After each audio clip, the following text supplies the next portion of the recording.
What started as political unrest has swiftly turned into violence, looting and rioting. And what about Zuma? Are people doing this for Zuma? I think it's 3 months is no food. More than half of South Africa's 60 million people are living in poverty, with an unemployment rate pushing 40%. An economic crisis, job cuts, youth unemployment, and of course a global pandemic have worsened the situation across the country. And these protests suggest that many have had enough. In short, a lot of damage. Thousands of people have stolen food, electronics, alcohol and clothes from shops and malls in the provinces of KwaZulu-Natal and Gauteng. Vehicles have been burnt and businesses vandalized, with debris left strewn across the roads. Dozens of people have been killed in the resulting violence. Some were trampled to death in stampedes as people looted shops. Police have arrested more than 2,000 people, and they've used stun grenades and rubber bullets against the looters. But they seem powerless to actually stop the unrest. Highway of death, Gulf War, that's what it looks like down here. If you carry on further down the road, the cars burnt out, wrecked cars in the road, they've looted everything, the factories are burning, warehouses are burning. The military have been ineffectual so far. They carry live ammunition, but they are not permitted to use it. It's difficult to see how the authorities are going to get a grip on this situation. The violence and the unrest spread quickly here, and there doesn't seem to be an end in sight. We will restore calm and order so that we can get on with the task of rebuilding this country. The country's president, Cyril Ramaphosa, has pleaded for calm, and he's deployed South Africa's military on the streets. But another politician, Minister Kubutso Chaveni, told Sky News that youth unemployment is a ticking time bomb that is going to explode. And there are very real concerns that the rioting and the unrest will lead to widespread food shortages. People in Durban now have to queue up for hours to access a handful of shops that have opened their doors, and people here have told us they worry the looters will soon turn up here and shut this supermarket down.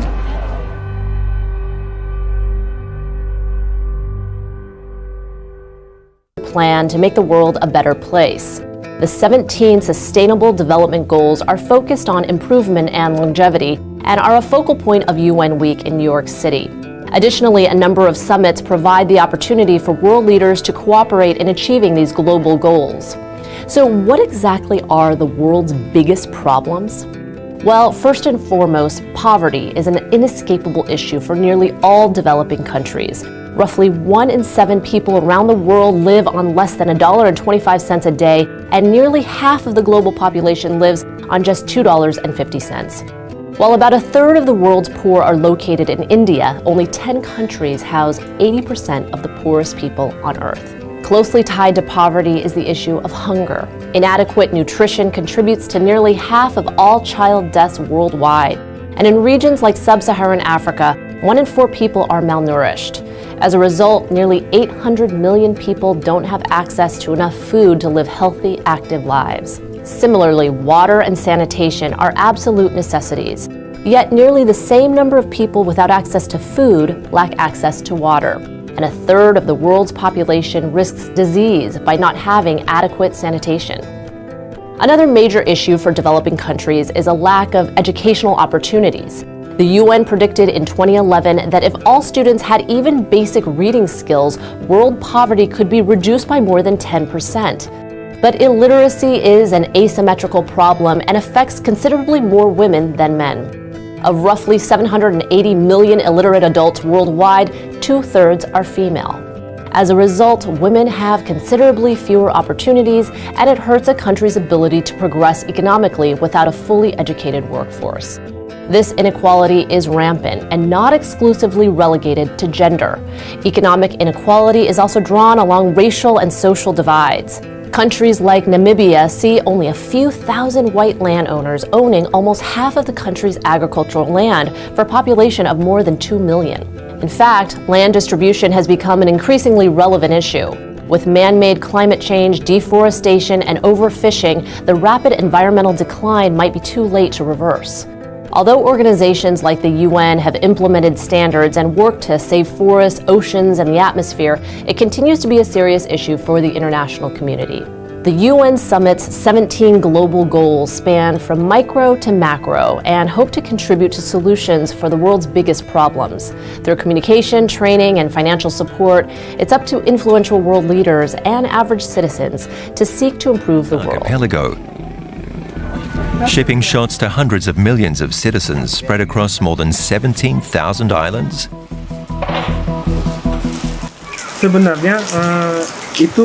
Actually, taking a public boat is not an ideal condition for distribution of vaccines or drugs.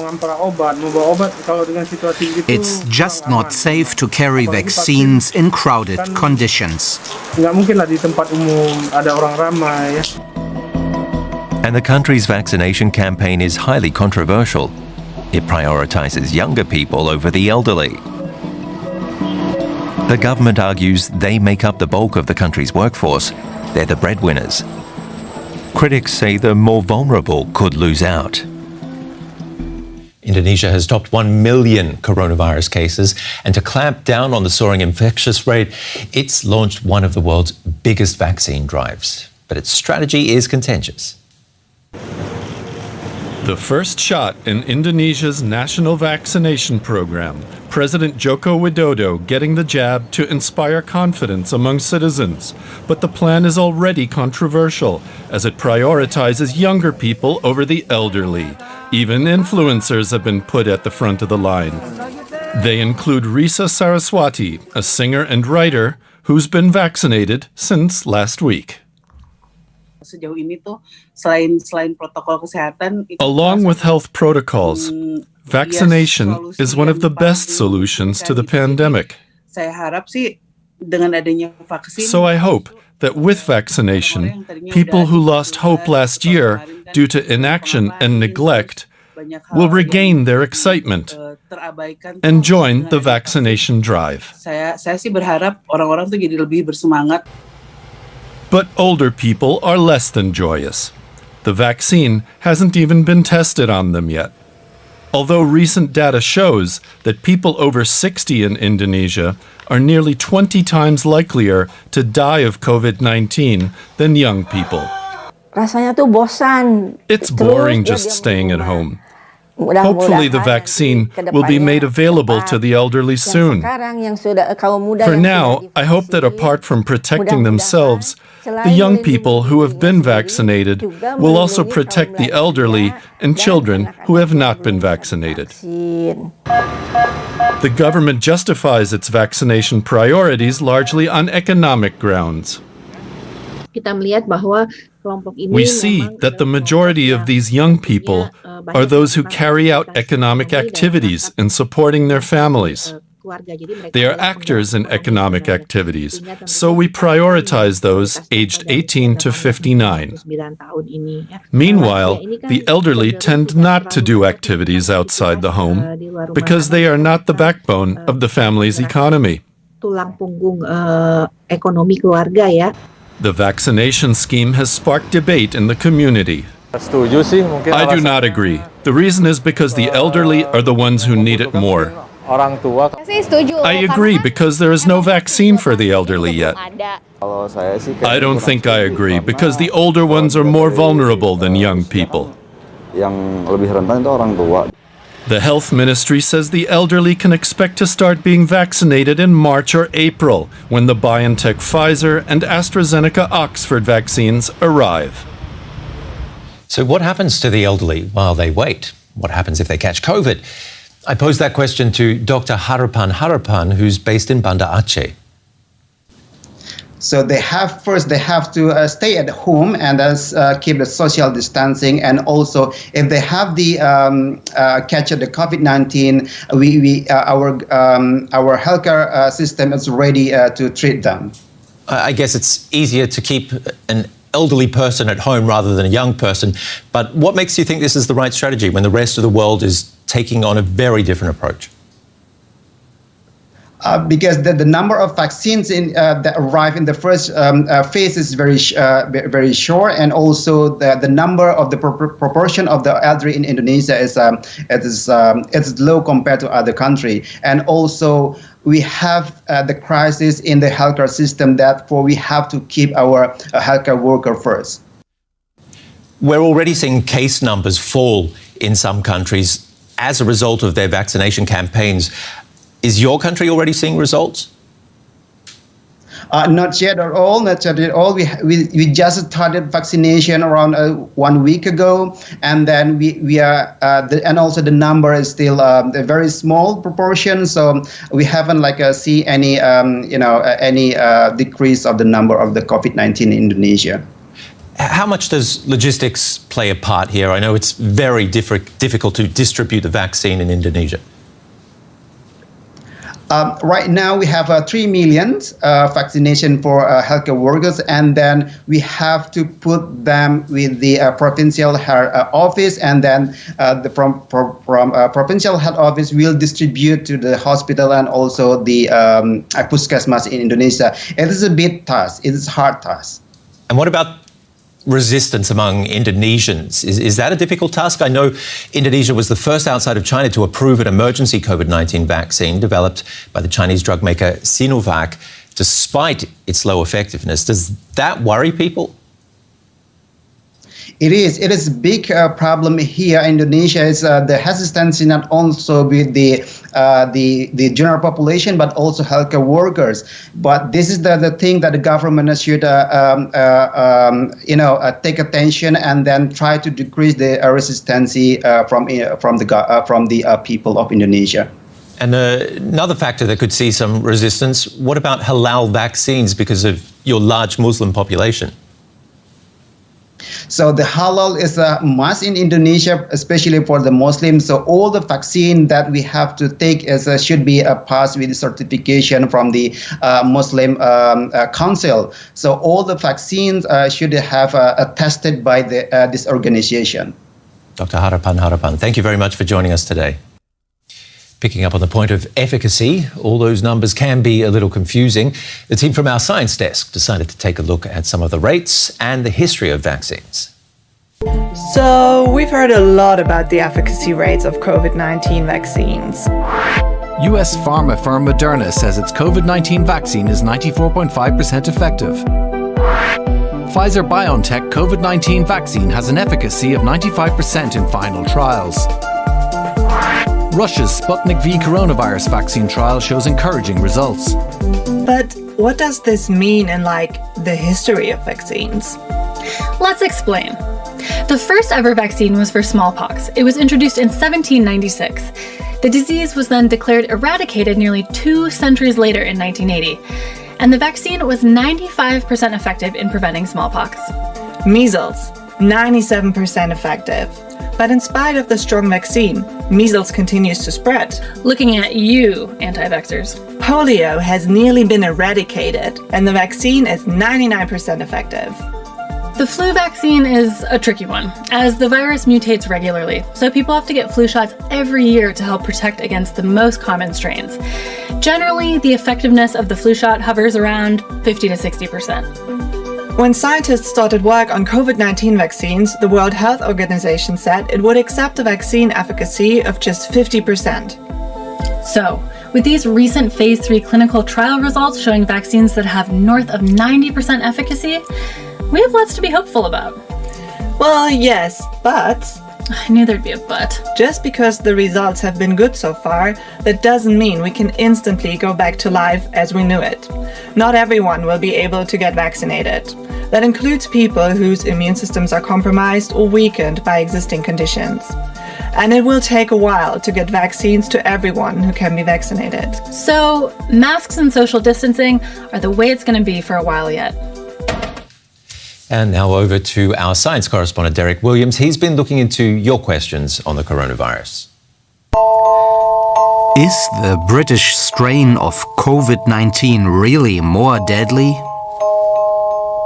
Last week, the British Prime Minister caused quite a stir when, at a press conference, he led with this. In addition to spreading more quickly, it also now appears that there is some evidence that the new variant, the variant that was first identified in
Kids, if you're poor, it's like end of the world for you. Poverty porn was one of the very first issues that was raised amongst producers. We weren't even sure if people wanted to share their stories with us.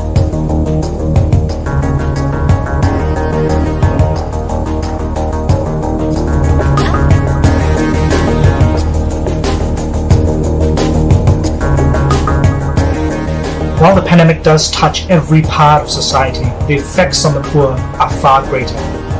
Most people live hand to mouth. They get their salary and they spend it. They spend it on food, clothes, rent, electricity, water, school fees.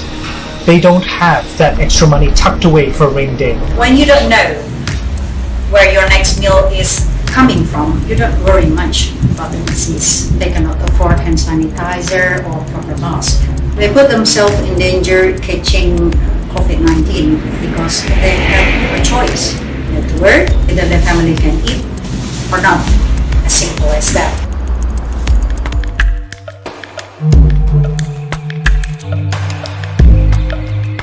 Poverty in the Philippines was designed to expose the hardships of Filipinos living in informal settlements during Manila's lockdown. Now the problem is, these are places where COVID-19 spreads more rapidly. It's crowded, it's congested, it's enclosed, and there's a high chance of close contact. For me, it's like walking on a living minefield. Often people do not wear masks. I make sure that the crew takes vitamins, wearing mask, washing hands, and do COVID You can't find lumber to build a new home. Well, you can't find products to stock the shelves of your small business. You can't find holiday gifts.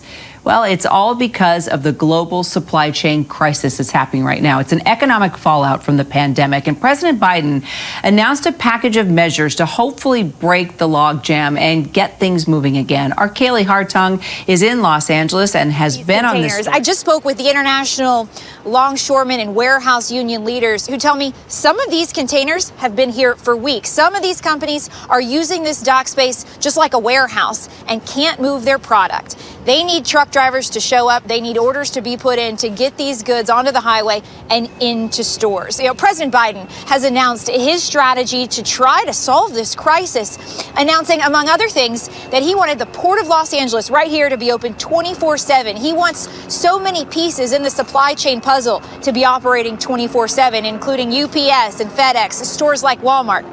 The union leaders here telling me they've been available to work 24/7. They need those other players in the supply chain here at the port to do their part to put in the orders. Thank you so much, Kaylee. Well, these global supply chain issues severely impact the distribution of goods on an international scale, and as we've seen, have a very visible effect here in the United States. Sharply higher prices for food and energy, but also cars, clothing, and furniture, among other goods and services, is an everyday issue that is directly hurting consumers' wallets. So how can you expect it to hit yours? ABC News business correspondent Deidre Bolton joining us now, hopefully with the answer to that question and more.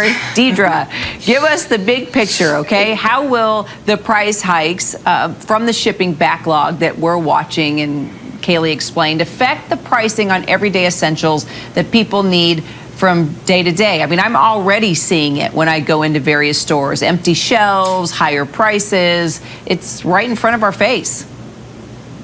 That is exactly right, Kira. It is already here. And I just want to give you or share with you this big picture view that I have heard from business leaders. For example, CEO of Columbia Sportswear, from economists, from people who own software and logistics companies. Each one of them has told me we have never seen anything like this. It is a unique set of circumstances. In some cases, Kira, as you say, we're already seeing it, and quite frankly, there's not that much that consumers can do about it. I'm thinking of something simple like petrochemicals, right? We don't often think of that day to day, but that affects somebody who's redoing his or her bathroom, right? That means paints are in scarce supply or more expensive. PVC piping, again, that's used in so many plumbing projects.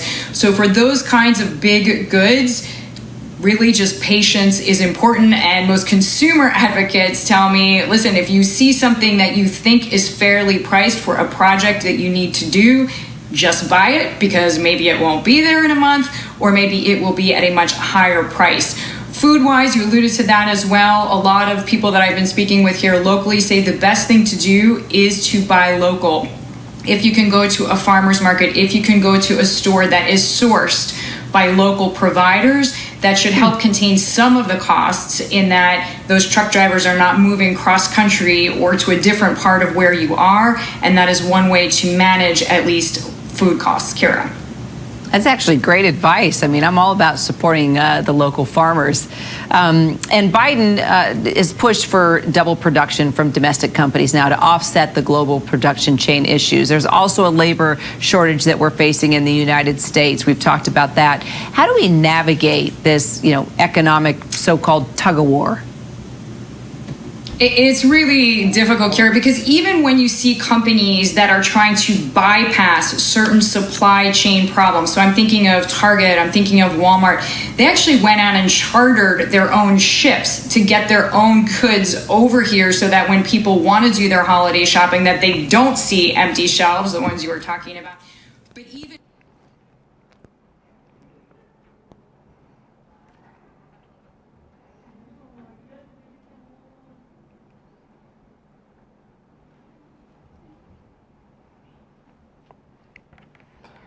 Alright, ladies and gentlemen, welcome back to the main room of International Student Conference on Asia-Africa Studies 2021.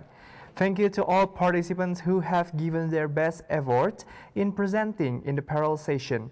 Hopefully, they will get the best result. The International Student Conference on Asia-Africa Studies 2021, sponsored by Bank Indonesia and supported by Genbi Unpad, is also supported by BBO. BBO is a very useful app that will make your daily life simpler.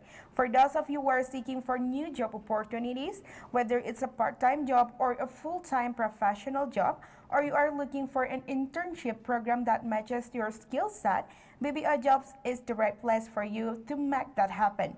Here in BBO Jobs, your talents are also very valuable to us. That's right, you can sign up as a singer, musician, dancer, photographer, and many more to be noticed by others. The fun doesn't stop there. You can also sign up your online shop at Toko BBO and start your own business from home. BBO has everything you need.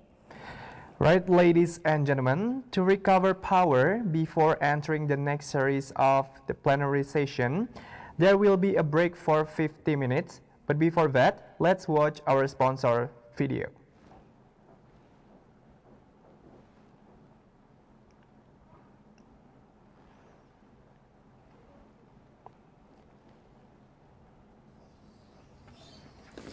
Cara menggunakan kode voucher Rp50.000. Setelah berhasil login ke aplikasi Evermost, pilih produk yang ingin kamu pesan lewat kolom pencarian. Ketik saja nama produknya.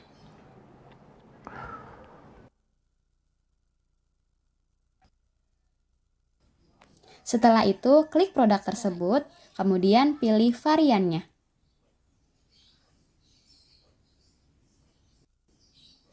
Lalu, klik beli sekarang, kemudian tambahkan alamat pengiriman. Isilah alamat pengiriman yang kamu tuju, yang terdiri dari judul alamat, nama penerima, nomor telepon, kabupaten atau kota, kelurahan, kode pos, dan alamat lengkap. Kemudian klik simpan. Setelah itu, klik alamat tadi, kemudian lanjutkan ke bagian keranjang. Klik pilih pengiriman. Lalu, untuk kode voucher Rp50.000-nya, masukkan di kolom kode promo. Untuk voucher Rp50.000-nya, nama kodenya adalah transaksi pertama 100. Lalu, klik gunakan. Otomatis kamu akan mendapatkan potongan Rp50.000. Nama kodenya adalah. Setelah itu, klik pembayaran. Pertama 100. Lalu klik gunakan. Otomatis pilihlah metode pembayaran yang ingin kamu pilih. Setelah itu, misal kamu ingin pilih transfer bank, klik transfer bank. Lalu metode pembayaran. Klik bank yang ingin kamu pilih. Setelah itu, klik misal kamu ingin pilih selesai. Klik transfer bank. Salinlah kode pembayaran, kemudian langsung bayarkan. Untuk durasi waktu pembayaran kode voucher yaitu selama 2 jam 59 menit. Apabila kamu membayar lebih dari waktu tersebut, maka otomatis kode voucher kamu akan hangus. Oleh karena itu, pilihlah produk yang sudah pasti ingin kamu pesan ya. Selesai. Tunggulah produk tersebut.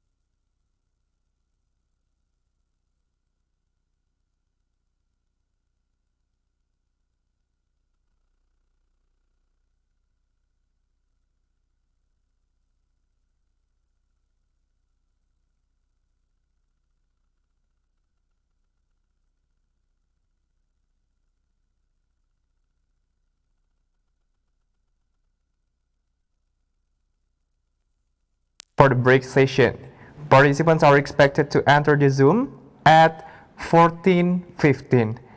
Thank you and have a good rest.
Recording stopped.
Cek satu.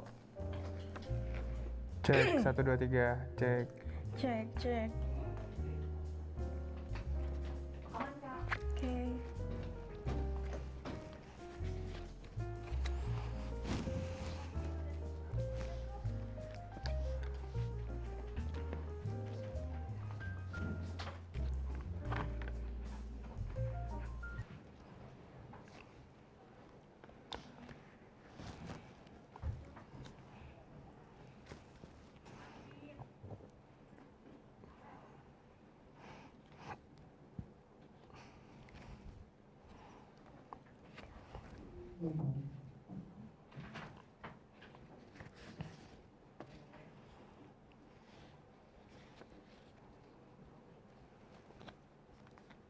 Recording in progress.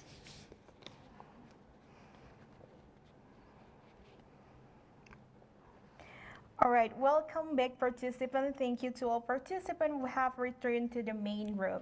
Before we go to the next agenda, please fill both attendance and top career form that was sent by the committees in the chat Zoom. All right, ladies and gentlemen, and all the participants, now we're going to continue our series of events. Next, we will enter the plenary session 2 with Dr. Arvin Sudirman, SIP MIR. In this occasion, I would like to invite back our moderator to accommodate our plenary session 2.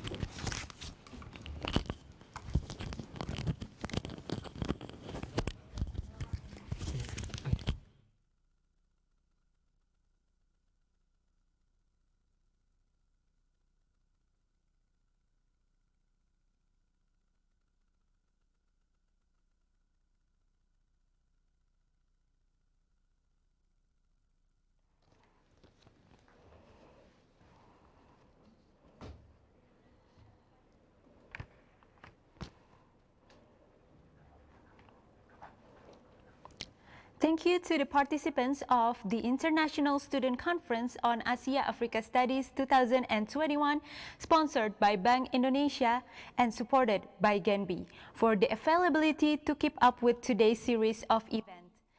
Furthermore, Session 2 will be filled with materials from Dr. Arvin Sudirman, SIP MIR, that will be presented about social policies, global issue, and social tension. Before continuing, please let me read his CV. Dr. Arvin obtained his master's degree in Curtin University, Australia, and doctoral degree at Pajajaran University, Indonesia. Dr. Arvin currently holds the position as the head of department and associate professor in the Department of International Relations, Faculty of Social and Political Science, Universitas Pajajaran. He also has a lot of experience as a lecturer at the universities which are Indonesia's Command and Staff College of Armed Forces, Indonesia's Command and Staff College of Air Forces, Indonesia's Armed Forces Command and Staff College, Defense University, and University of Parahyangan. He also has had a lot of experience being a speaker at national and international seminars and conferences, such as at the International Relations Conference and the first International Conference on Social Science and Humanities. Throughout his career, he has also published articles and journals, both on a national and international scale, such as in the Central European Journal of International and Security Studies and Journal Global Strategies. The main interests of his publication were in the fields of politics, international relations, terrorism, and many more. Without further ado, to Dr. Arvin Sudirman, the time is yours. Oke, thank you moderator. Assalamualaikum warahmatullahi wabarakatuh. Selamat siang, salam sejahtera bagi kita semua. Shalom, Om Swastiastu. So, good afternoon for everyone, and also thank you for inviting me in this such prestigious event, held by Universitas Pajajaran. And actually, my presentation is already been sent to the committee. However, I probably rather to present myself. And also, actually, this is not very much my cup of tea, but I'm trying my best to give your presentation about the thought that you have already given to me the other day. So how long do I have for the presentation? Because this is quite ahead of schedule, or moderator. Hello. Okay, can you hear my voice?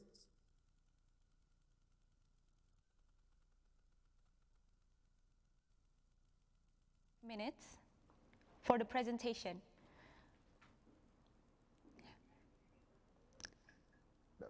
Yes, hello, we can hear you. And the time for presentation is 35 minutes.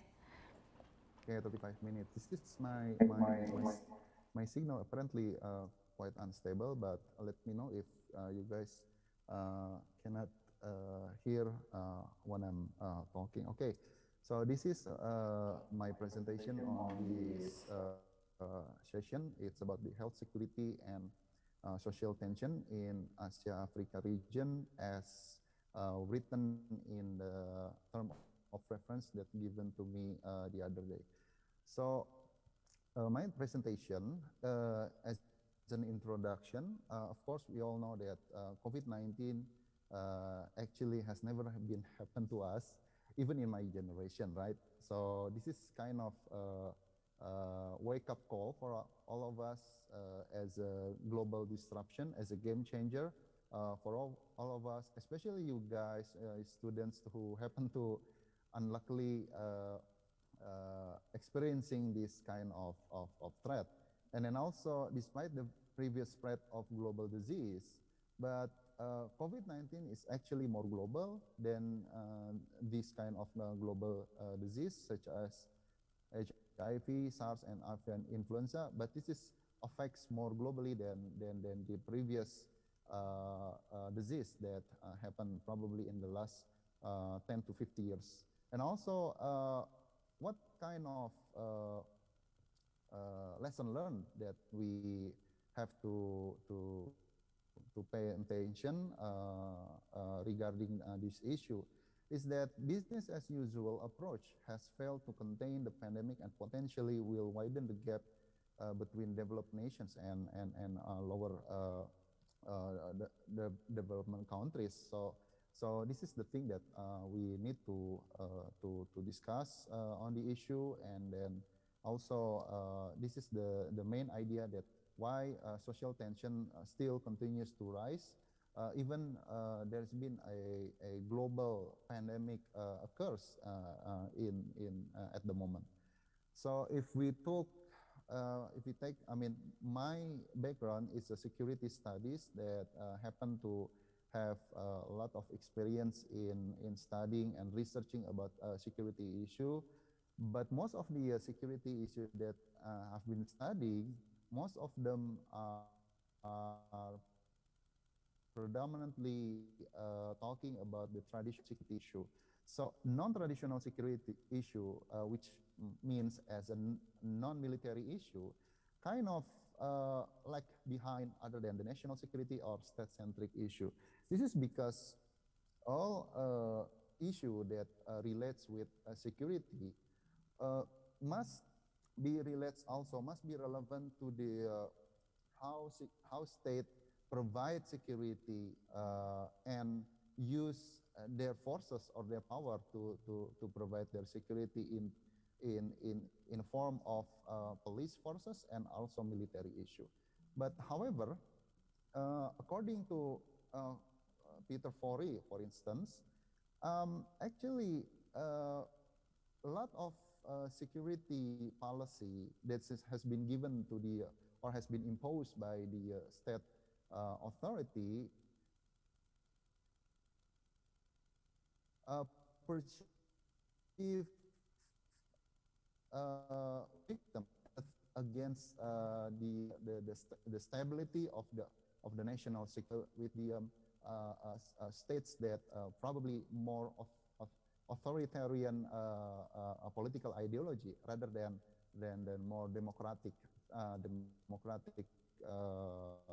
states. So this is the thing that that need to be put into account, that actually a global health issue need to be more prioritized or need to more priority instead of all other security issue. And furthermore, as Colin McInnes has already mentioned also, that in the West agenda of security issue and security policy, this has never been a profounding or priority agenda for their national security issue. Because if you look at references on national security or research on national security, non-traditional security issue, including health security, sometimes being unprioritized or being left behind than other security issue such as military issue or even cyber security that nowadays state actors kind of trying to see the ideal form of the cyber security issue instead of health security. As this is quite ironic, as actually not all people can have access to all cybersecurity issue, right? I mean, if you look at nowadays, I mean, why are we doing this conference online? This is due to this is due to the health security issue rather than cyber security.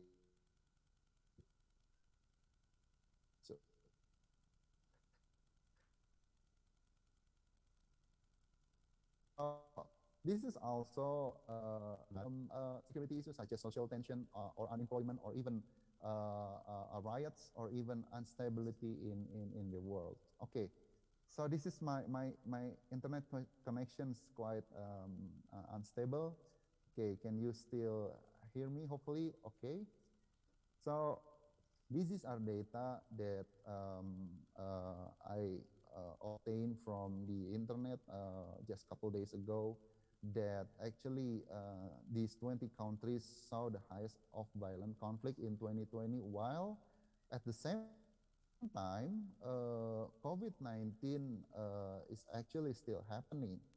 So this is the fact that we are happening at the moment, especially if we look at why 2020 or 2021 has become a probably the most violent conflict or the most violent year in the last probably 10 years. A lot of opinion can answer about this, but this is the thing that we need to put into account also. Another factors that leads to how the social tension can still continue rising amid or in the middle of COVID-19. This is also because in Asia, Africa alone, you can see that the widespread vaccination coverage is kind of like behind than other countries, especially in the north and the western hemisphere of the world. I mean, if you look at the United States or European Union or even of UK, it is safe to say that they kind of successfully solved or overcome the pandemic situation or COVID-19 situation in their country. I mean, as you can see, I mean, if you happen to regularly watch the English Premier League, for instance, I mean, if you look at the stadium, it's full pack of people that don't wear masks anymore. I mean, this is the thing that makes good news at the same time. But the other bad news is that these are only happening in a part of the world that has access to the vaccines quite easily. So this is the thing that also need to be put into concern.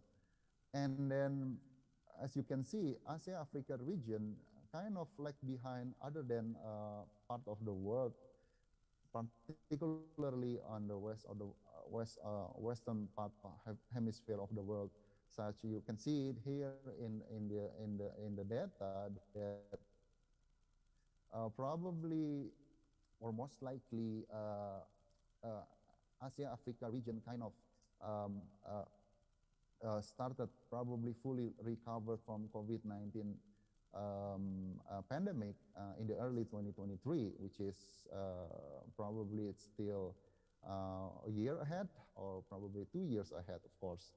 And then this is the thing that probably it depends on how the virus mutated until the 2 years, and also how the vaccine can actually cope with the mutated virus, and hopefully we can achieve this.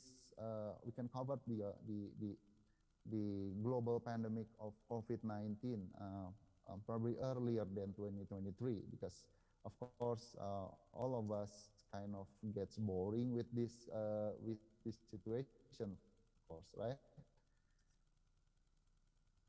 And then as you can see also according to data, the date. Okay, this is the very much. Okay, hello.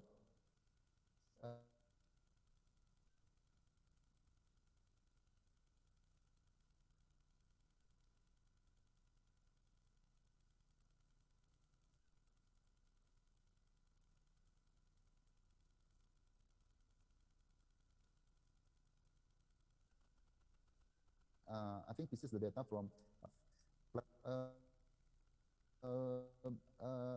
compared to the western part of the world, and then this is the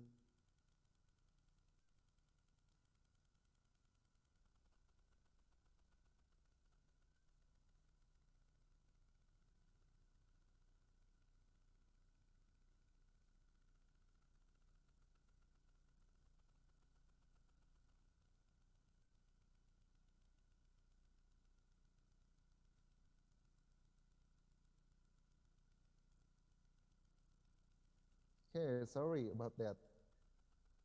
Shall I proceed?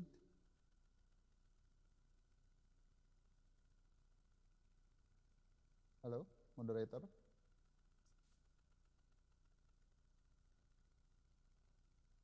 Hello.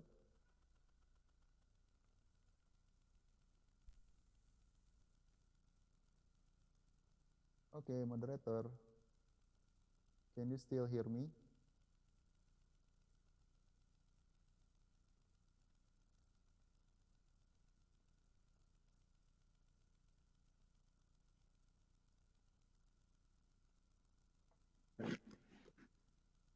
Hello?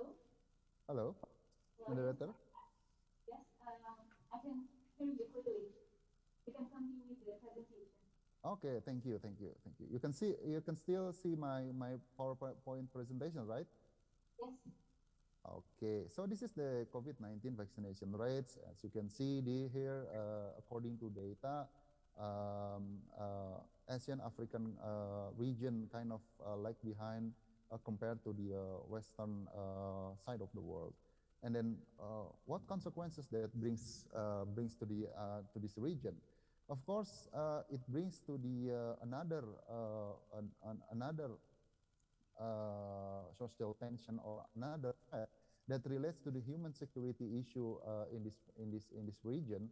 As you can see that if the government fail to give an access or fail to fulfill or provide the health security in this region, that can also put this region into dangers because the spread of COVID-19 not only in Africa but also in Asia is actually give the another threat and vulnerabilities become more worsen or more devastating. As you can see that actually what happened in Africa and Asia, if you're asking about how the COVID-19 can affect this kind of conflict and tension, it's actually the tension and conflict in Africa and East and Asia region. It's actually an ongoing conflict. You can see one article that kind of very interesting article about this region talking about the ongoing conflict. Is actually argues that COVID-19 is not has not been a decisive factor in this region. It's actually been an ongoing catalyst factor that the conflict itself has been occurred. So this is the thing that we need to put into account, that actually this is kind of classic issue that happening in Africa. COVID-19 actually does not affect this kind of conflict very much. It kind of slowing down the conflict, but the core or the roots of conflict itself never happens, even though COVID-19 has occurred in the last 2 years. Okay, so but there are few risk factor that can also lead to the conflict magnitude in some part of the countries or state in Africa. As you can see here, probably in the last few weeks, we can hear that Sudan kind of has a political uprising in their country because of the conflict between opposition and military in their country, and also Ethiopia has a similar problem in that area, and also Somalia, and of course in Congo has never been solved in the last probably 10 years. And also you can see that political disorder during the COVID-19 pandemic, this is actually not happen due to the fact that COVID-19 occur in 2019 until 2021, but this is actually an ongoing conflict that has been around in the last probably 10 years. What COVID-19 affect this kind of political disorder? Of course, it's slowing down the political disorder, but at the same time, it can lead up to the another vulnerability or threat in the for the people, such as government doesn't have an access, or they don't have ability to provide health security for their people, which is can encourage people to exploit this kind of inability, and of course kind of give the people to become less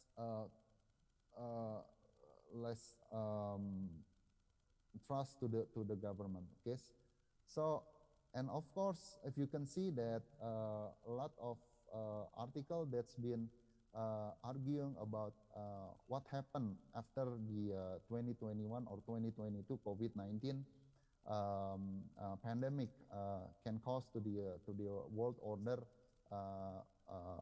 and there's a lot of assumption, but most of the assumption came up that you can see that one of the things that conflict need to be need to be resolved is the involvement of the external actors and major actors in the region. For instance, you can see that major armed conflict in 2020 until 2021. One of the main issue that captivate the attention of all security studies is about the U.S. withdrawal from Afghanistan in 2021 that kind of speed up the armed conflict itself in the region, in Asia-Africa region in particular. So this is becomes a decisive factors on how Taliban kind of finally take over the state, like we saw probably 20 years ago after the 9/11 incidents in New York, and this is also happening again 20 years after. So the Taliban kind of repeat the history prior to the 9/11, and you can see that the U.S. withdrawal kind of has become one of the main issue from all articles that I read, that it could lead, it could potentially lead to the another armed conflict in the region. Okay, and also not only the conflict happening due to the COVID-19, but also we can see that COVID-19 is actually not the only issue that's has been discussed in the G20, of course. You can see that in G20, also of COP, also they also talk about the global warming or climate change issue that can also lead up to the social tension ahead, okay? So this is the thing that we need to discuss and we need to concern about, that actually armed conflict events in states at war and with armed organized violence is actually heating up, or actually doesn't affected at all by the COVID-19 pandemic. So and a lot of articles that has been discussing about this is that the role of major actors in the region still very much needed in order to put stability and balance of power in the region also. And of course, if you see that how social tension still very much exists during the COVID-19 pandemic, we need to understand how the global level play a lot of has a role or play a significant role in this issue.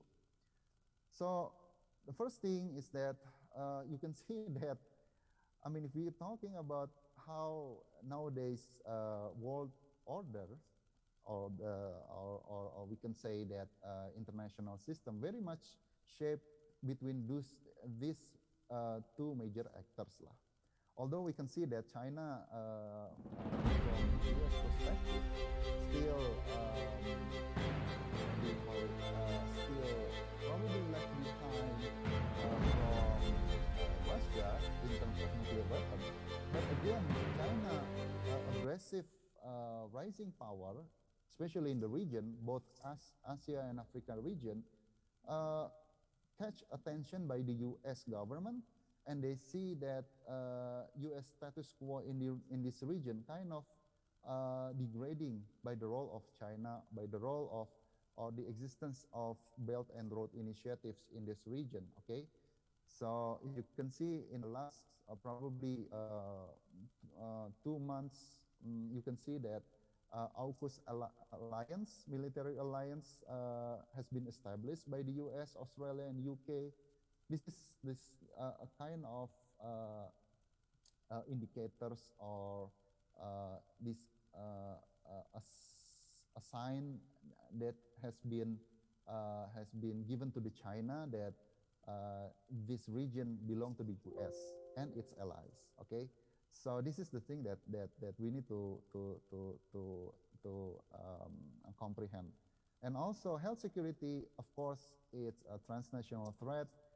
Every nation, every state, or every region that has international connectivity to the world very much affected by this COVID-19 pandemic. And of course, that it tends to be solved nowadays unilaterally, leads up to unequal global vaccination coverage, as I mentioned in the previous presentation, and for political and economic interests. What consequence does it bring to us?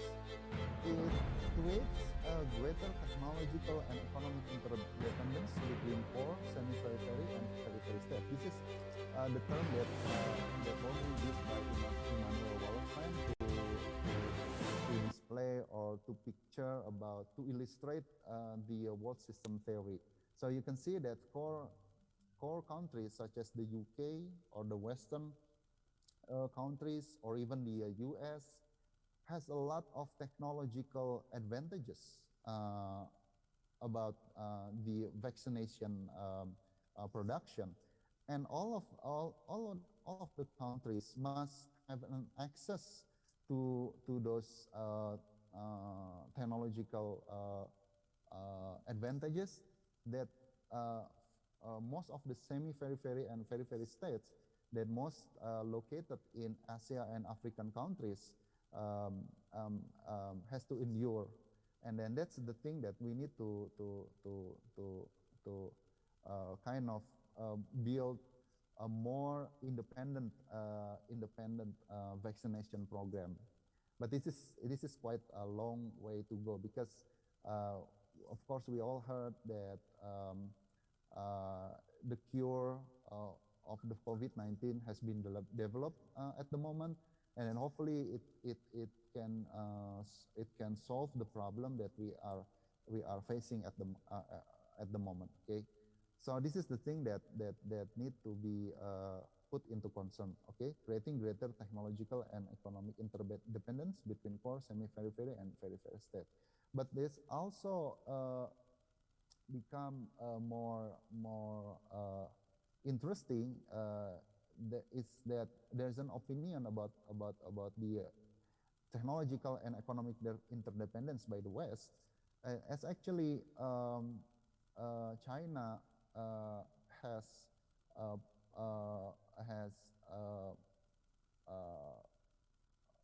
Sinovac vaccination program that can also help semi-periphery and periphery states not to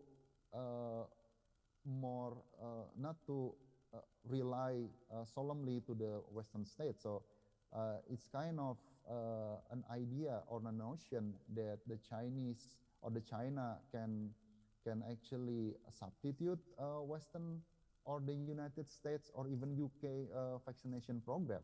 Okay, and furthermore, also at the state level, the inability of government to provide health security can lead to political security sector, such as weak governance and leadership, that lack of trust to the government and weak state apparatus, and also some of the state or the some of countries put pressure to the people by using military approach as a state of emergency. This is kind of debatable. How does the military sector or military security apparatus can actually solve the problem about COVID-19 that doesn't have anything to do about it? Of course, we all know that if states dispatch their military personnel, it means that the condition is very critical. So that's the thing that military has to do, facing the critical problem. But the problem occurs that how long or how effective does this policy can solve the problem about the pandemic issue. And of course, the declining economic growth. At the community level or the society level, you can see that we all heard about the new normal term. Is it adaptive, or is it a policy to oppress the people by, for instance, like we are doing today, doing lecture or seminar online? Of course, all of us kind of gets boring with this kind of situation because it's already happening for probably at least 2 years, right? And of course, put an obligation to put a mask or obligation to stay with the health protocol. Is it the operation or a kind of state to dictate people? This is kind of debate that has never been a never-ending story for me. Okay, so and also if the government cannot manage this kind of idea, the trust to the government could lead to high unemployment rate and social disorder or crime. And of course, lack of access to human security can lead up also to the social tension. And this is also my formula of what caused social tension during COVID-19 pandemic. This is not only happening during the COVID-19 pandemic, that in general, of course, if the gap between government and its people has been widening, it can also leads up to the social tension, to the high rates of criminality, and also the high rates of riots and everything else. You can see that if the government enable to provide health security and enable to provide basic service in all kind of sectors, such as food, health, or even economic, or even such as environmental, that can leads up to how the political entrepreneurs, such as opposition, can exploit this kind of gap, So, or even another countries can put pressure to the political entrepreneurs, such as businessmen, or such as opposition parties, or even transnational organized crime, to kind of exploit this kind of gap, And we all know that if the government cannot provide all of these things, the proxy war that probably can being supported by another government can also lead up to how political entrepreneur exploit this kind of gap. And the people, if the people has no trust in good governance, and it's automatically the sovereign government eventually has illegitimate for its people. And this is a kind of social tension that happening all around the world. Okay, so COVID-19 and Africa, as you can see, that although the number of COVID-19 cases and deaths is relatively low in Africa compared to other regions, but it has had a devastating impact on many aspects. And you can see that economically, there are 3 waves of COVID-19 shocks for the region, which are lower trade and investment from China in short term, and reduced demand related to lockdowns in EU, and a continental supply shock affecting domestic and intra-African trades. And in terms of social economic, COVID-19 has dramatically impacted to the loss of income and job, which is the long term, can have multi-dimensional impacts in another aspect. And of course, it is safe to say that Africa needs a recovery strategy that includes a solid structural component. And one of the practical policy implementation is strengthening African Union regional cooperation to build economic resilience against future crises. So you can see that we have to admit Asia and Africa region has very much considered as the Chinese backyard, because a lot of investment has been put by the Chinese leader in a form of Belt and Road Initiative in this region. And then you can see that a lot of trade investment and a lot of economic interdependence happening in this region to the Chinese government. Okay, but again, during the pandemic, the economic and social crisis in almost the entire African region occurred due to an overdependence on global market, as I mentioned previously, especially to the Chinese government. Not only on secondary goods, but also on necessities. Dependence on essential goods, inputs, tourism, and financing will magnify the impact of the crisis during and after the pandemic, because previously the African region has also shown symptoms of crisis, but you can see that this is actually an ongoing crisis. And then you can see that nearly 2/3 of African countries are net importers of staple goods or staple foods, where COVID-19 significantly affected the ability of the food security. And also you can see that overall the health and security crisis linkage could leave more than 50 million people in food crisis. So this is the thing that actually happened in Africa region. And you can see that both ASEAN and African region, you can say that African region can be considered as a very countries that has a lot of interdependence towards the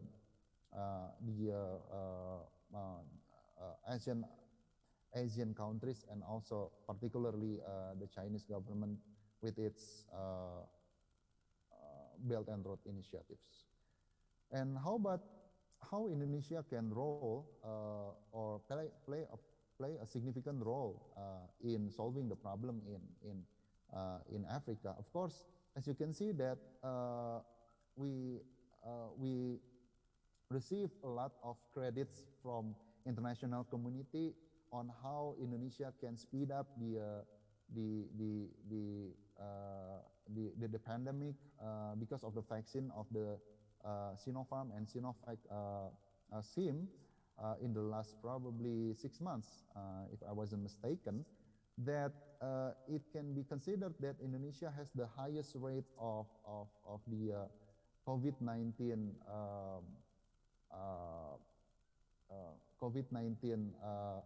survivors, but also at the same time the numbers of people who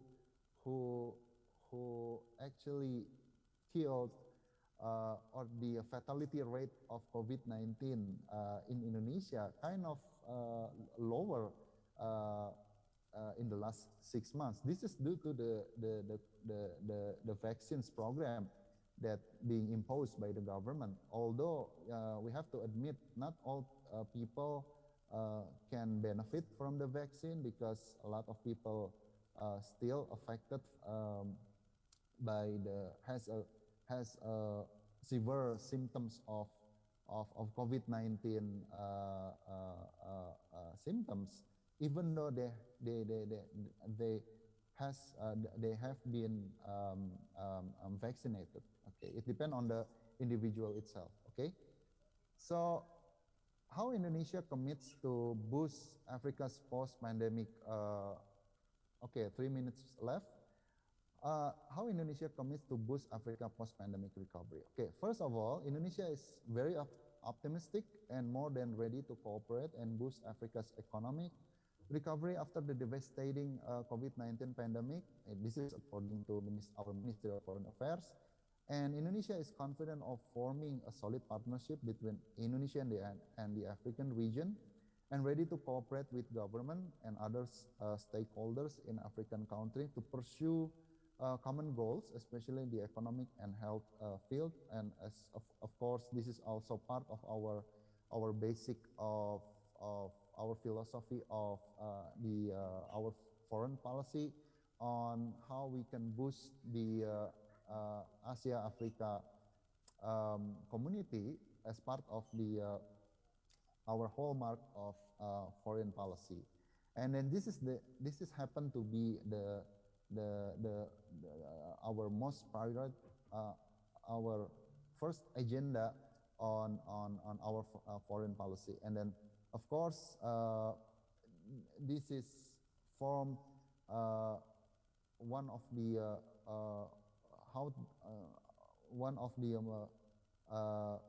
formation of this commitment is we kind of helping Africa through our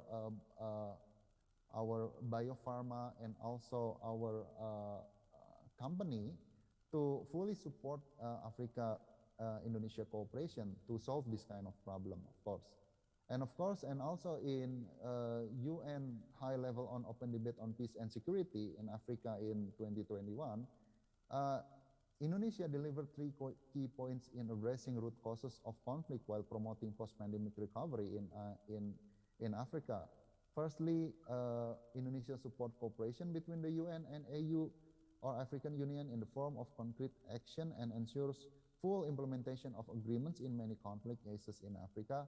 And development for sustainable peace, Indonesia is enthusiastic about continuing to carry out concrete economic cooperation in various strategic sectors, including infrastructure, trade, connectivity, and strategic industry with Africa. And then this is also has been a commitment from Indonesia to Africa by enhancing post-pandemic recovery through global solidarity and cooperation. As you can see, that Indonesia's military personnel also contribute in post-pandemic recovery and post-conflict recovery, namely in Sudan or Lebanon. But this is also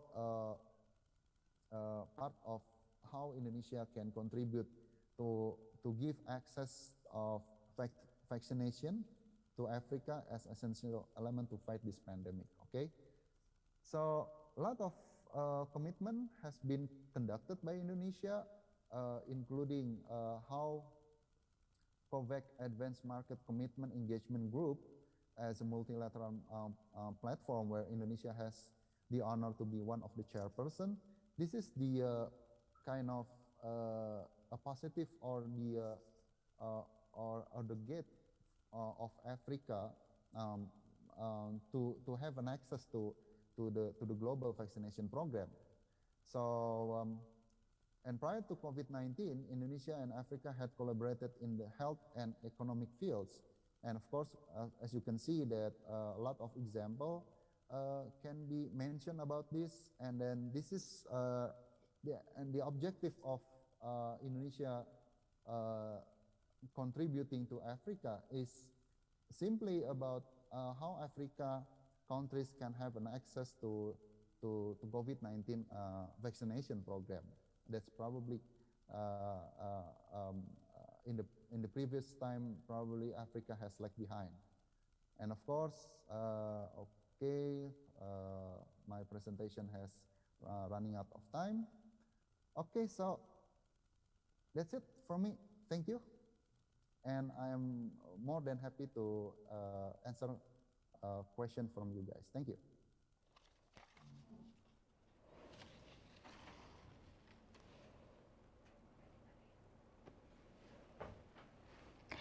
Okay, thank you, Dr. Arvin Sudirman, for delivering a very insightful presentation.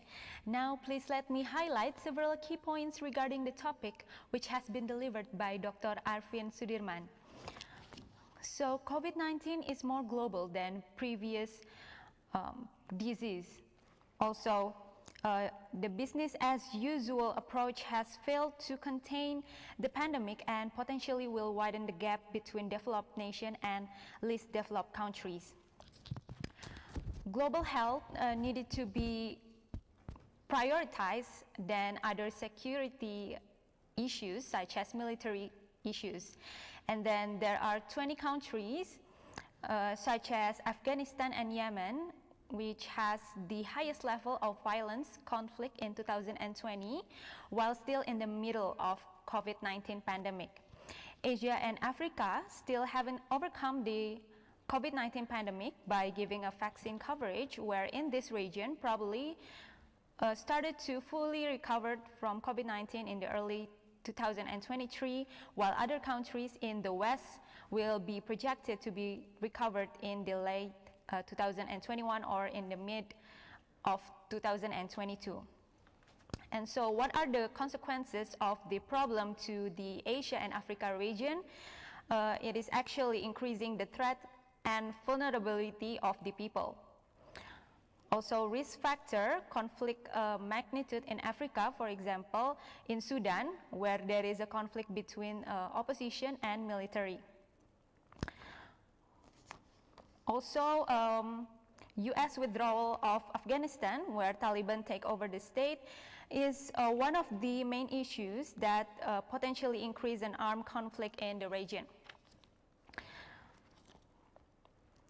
Okay, for the social tension, it is still exists in the middle of COVID-19 pandemic, where in the global level, there is a conflict between China and U.S., and also there are conflict in the health security as transitional threat, also creating greater technological and economic interdependence between core, semi-periphery, and periphery state.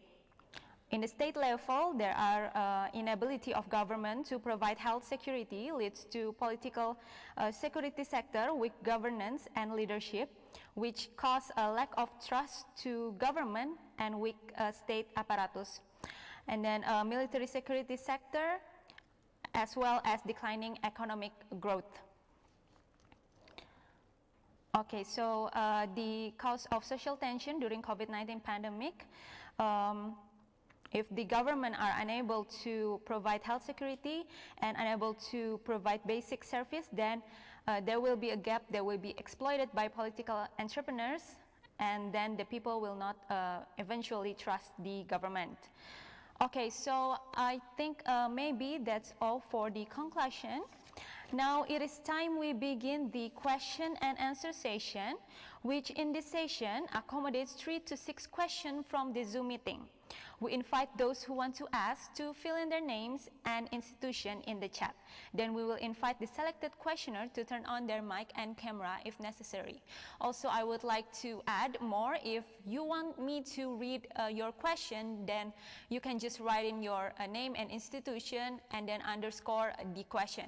But if you want to open your camera and microphone, then you can just write your name and institution. Okay.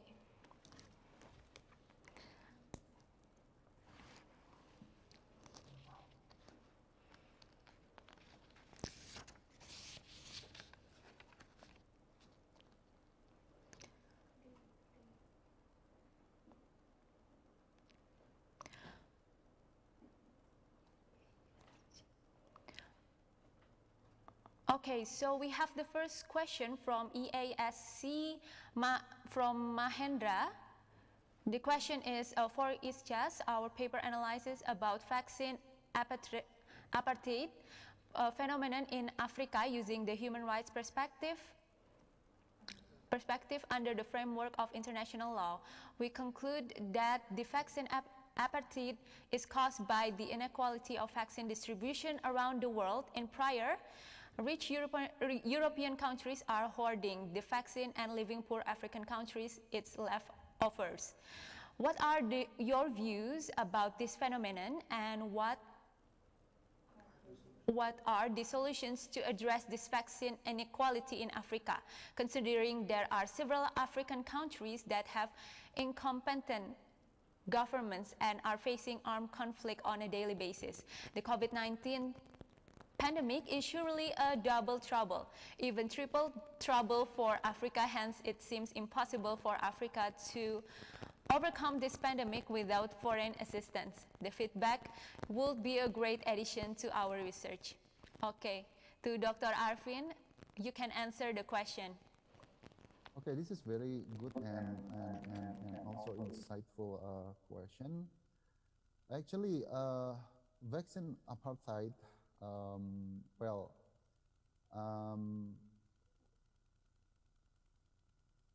caused by inequality and vaccine distribution, and then, well, probably in my opinion, the phenomenon on apartheid is kind of basically, I mean, as far as I know, is both positive and negative in the very much session, in the very much sense, because a lot of people kind of really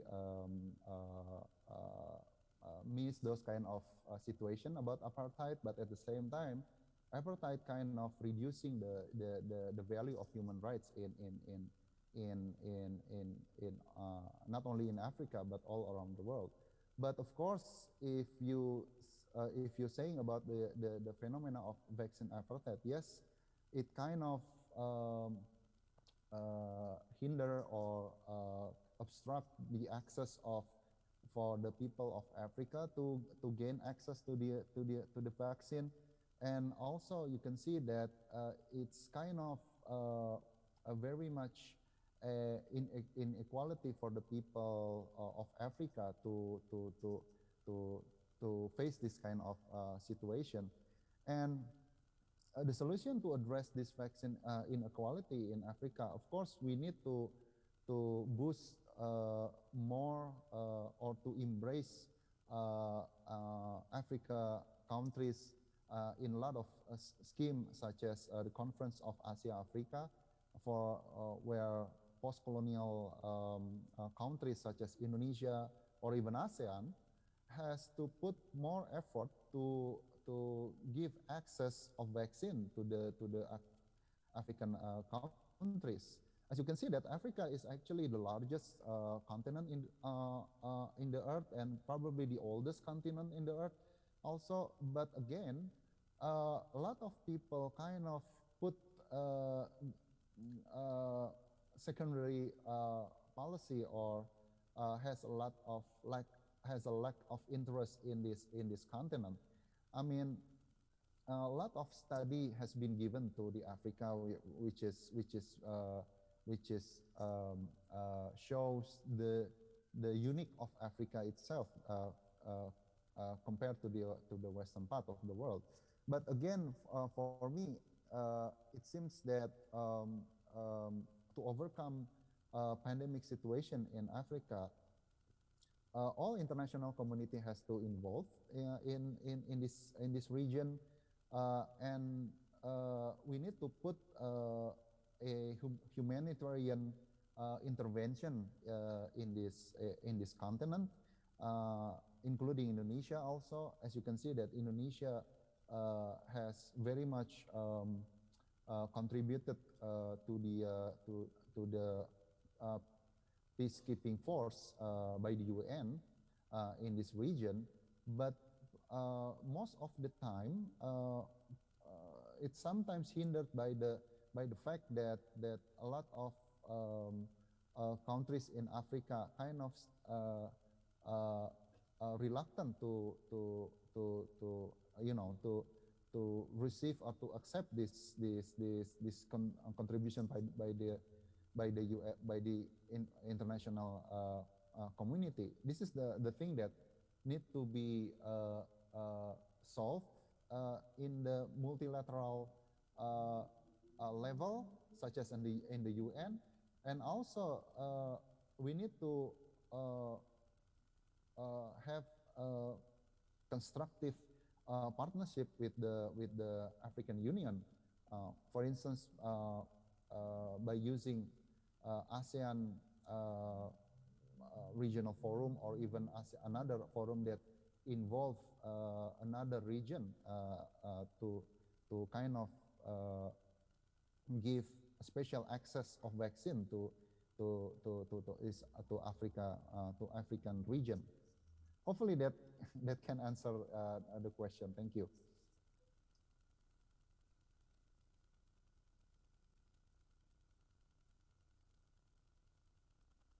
Hello, moderator.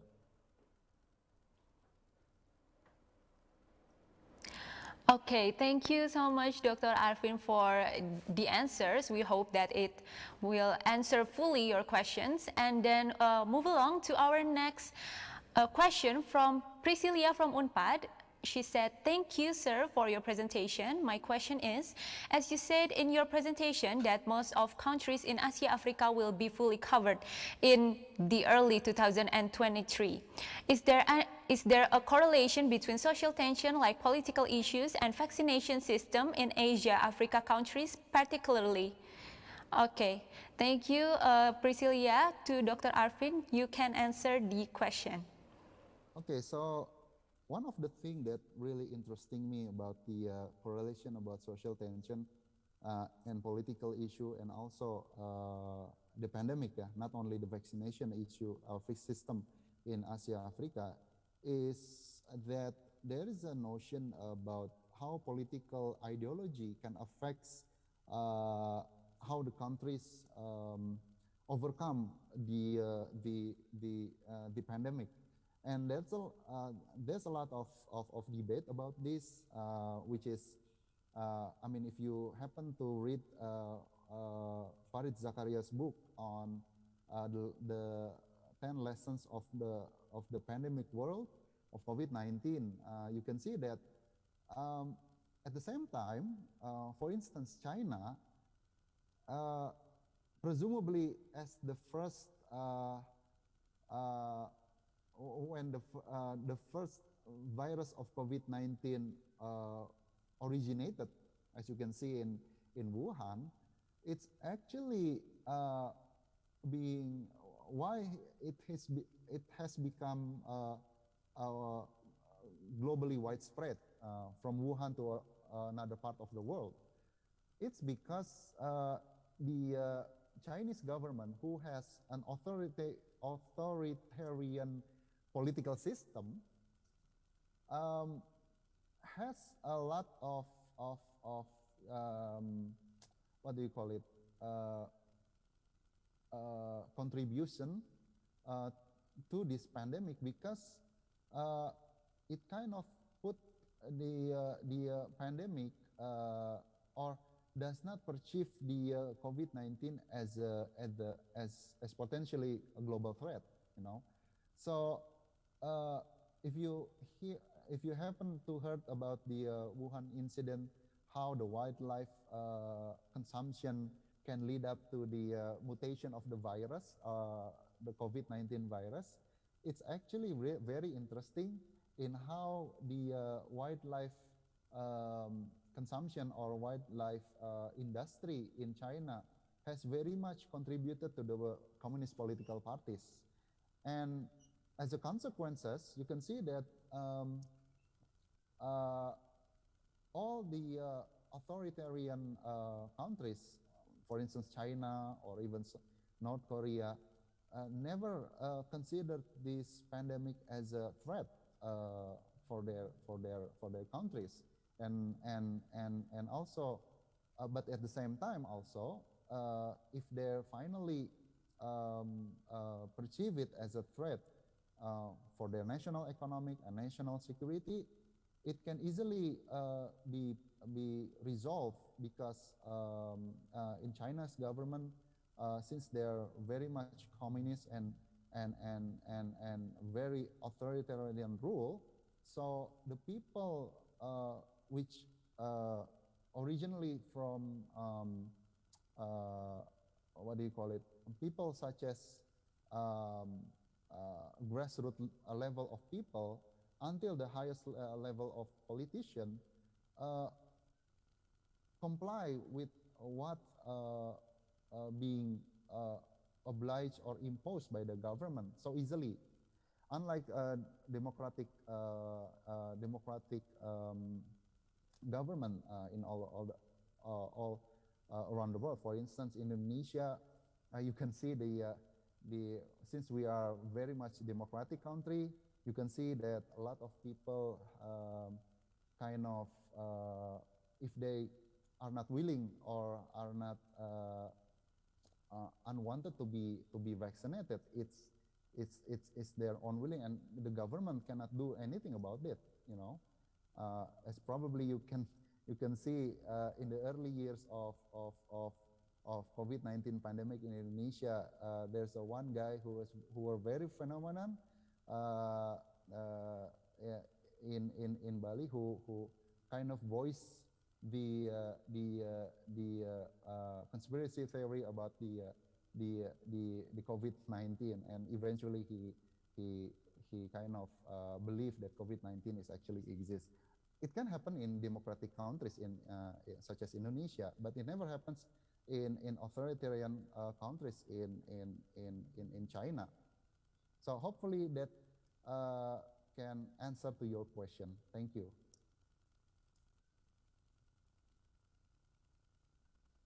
Back to you, moderator. Thank you.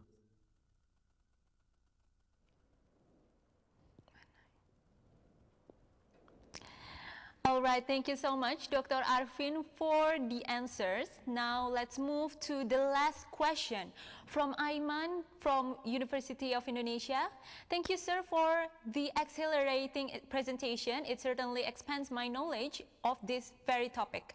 My question is, based on your perspective, how crucial is the role of institutions within a country in Asia-Africa regions to foster the economic resurgence in the post-pandemic era? To Dr. Arfin, you can answer the question. Okay, thank you so much for the credit for my to my presentation. Actually, this is actually still new for me because my background is have more experience in civil military relations and also maritime security. But in order to answer your question, by the role of institution, probably you mean the internal or the domestic role of institution of the within the country of East Asia African region. Yeah. So actually, there's a lot of domestic institution has become the what do you call it? The main institution to foster the economic resurgence or to recover the economic post-pandemic era, especially the health institution, the economic institution, and also because this is a transnational threat in nature, as we have seen in health security issue. You can see that if we talk about the transnational, any kind of transnational threat, it needs a multi-sectoral institution to solve this kind of issue. And it also needs commitment to all institutions in order for the people to kind of look upon the government as good example for their people. You know, I mean, if you see, for instance, probably it went viral in the early months of pandemic. You can remember that there was a policeman who met at the person who trying to conduct a wedding ceremonial in his house. But at the same time, there's a policeman who also conduct a similar thing. I mean, similar thing during the pandemic era. So this is the thing that has not been a very good example for the people to see that even the security apparatus breach their commitment, their rules also, and hopefully this is not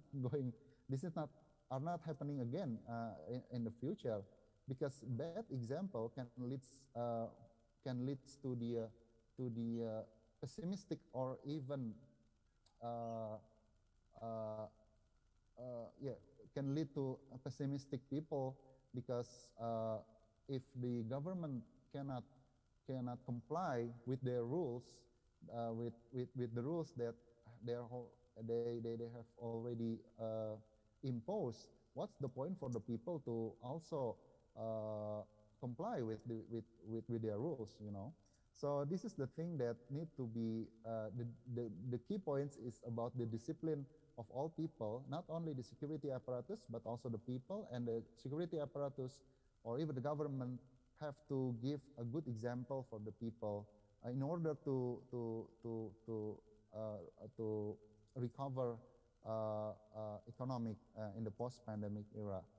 And furthermore, of course, also I think in some of the sectors of economic sectors in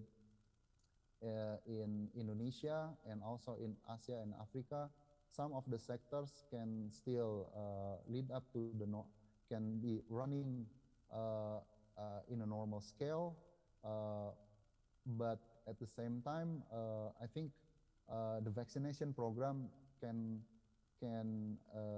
consider quite successful, but it also has to be add to our notion that we still need the third vaccination program for the booster, right? And that's the thing that we haven't received as a common people up until now. Okay, so I think the third vaccination program, hopefully it can finally gets our activity into normal, like in the previous era prior to the COVID-19. Hopefully that can answer your question. Thank you. Back to you, moderator. Thank you. All right, deepest appreciation to the questioner, and thank you, Dr. Arvin Sudirman, for all the answers.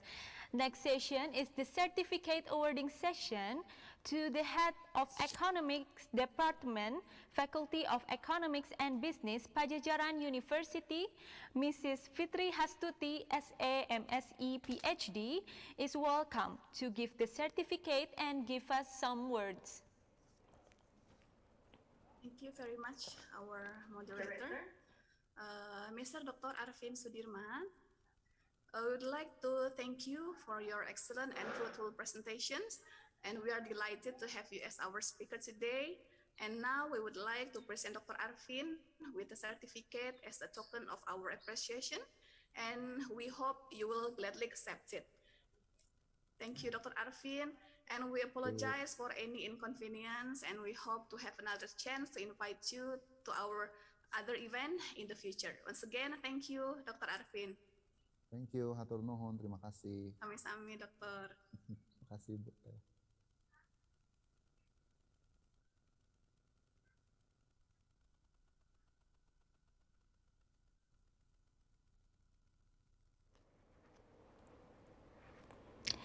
Okay, thank you so much, Mrs. Fitri Hastuti and Dr. Arvin Sudirman, for joining us and gave a very interesting topic today. But before I close the session, we would like to have documentation with Dr. Arvin Sudirman. For all participants, we beg you to open your camera and for committees to get ready. Okay, prepare yourself and don't forget to smile, everyone.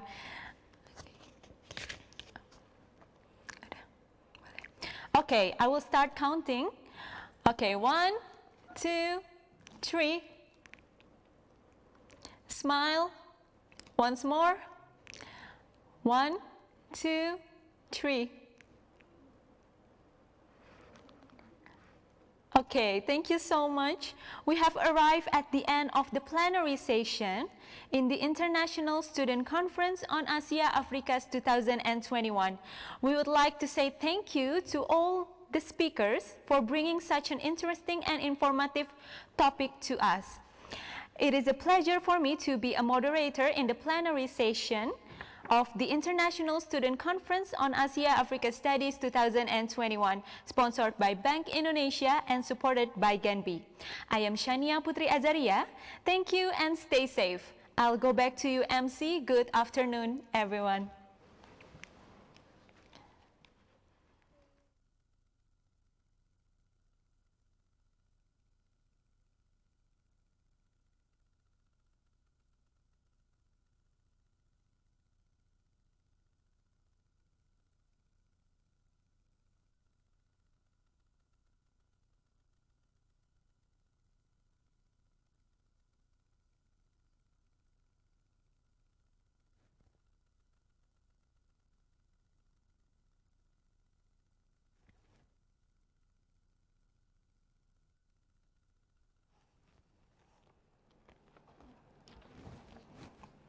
All right, thank you, Ms. Sania, for guiding the plenary session of the International Student Conference on Asia-Africa Studies 2021, sponsored by Bank Indonesia and supported by GANBI UNPAD. And thank you to Dr. Arfin Sudirman for delivering interesting and informative materials. Right, ladies and gentlemen, next there will be an entertainment session that will be presented by Iscaas, Students Association of Economics Development Studies, Pajajaran University. Ladies and gentlemen, please welcome, this is Iscaas.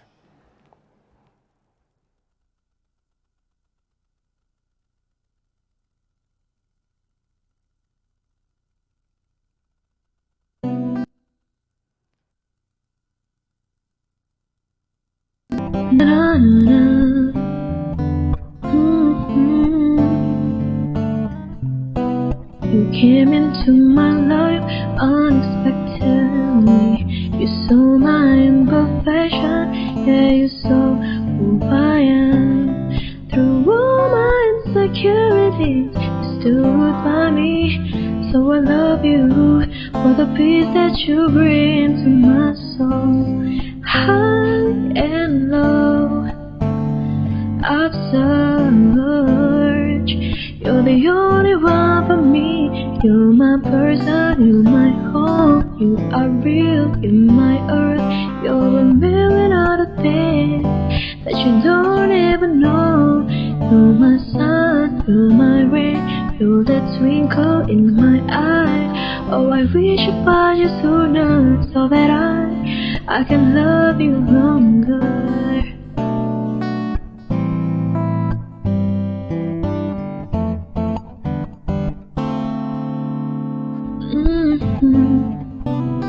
You taught me how to feel so beautiful, to forgive all my faults, to accept all my flaws. Through all my insanities, you love me. So I love you for the peace that you bring to my soul. High and low, I've searched. You're the only one for me. You're my person, you're my home. You are real, you're my earth. You're a million other things that you don't even know. You're my sun, you're my rain. You're that twinkle in my eye. Oh, I wish you find you sooner so that I can love you longer. I've searched high and low for you, but time has kept the best for last. Yeah, I've never felt so sure in my love. You're the only one for me. You're my person, you're my home. You're my earth, you're a million other things that you don't even know. You're my sun, you're my rain. You're that twinkle in my eye. Oh, I wish you'd find you sooner so that I can love you longer. You're a million other things that you don't even know. You're my sun, you're my brain. You're a twinkle in my eye. Oh, I wish I'd find you sooner so that I can love you longer.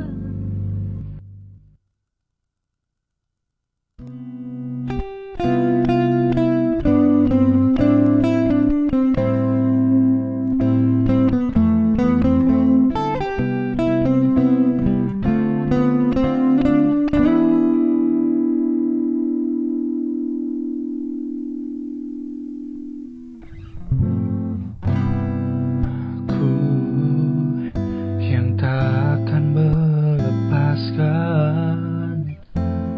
kamu, yang menggenggam hatiku. Kita takkan mungkin terpisahkan, biarlah terjadi apapun yang terjadi. Aku yang tak bisa melepaskan kamu, yang miliki hatiku. Walau mungkin terlalu cepat Bagi kita berdua untuk mengatakan selamanya kita akan bersama, melewati segalanya yang dapat pisahkan kita berdua. selamanya kita akan bersama. Takkan ada keraguan kini dan nanti. Percayalah.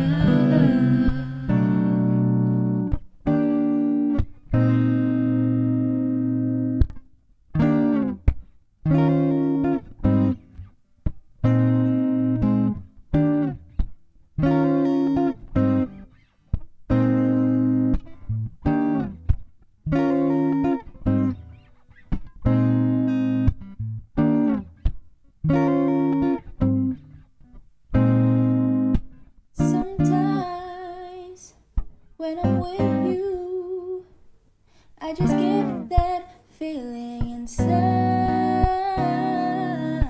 Sometimes when I see you, I can take you out of my mind.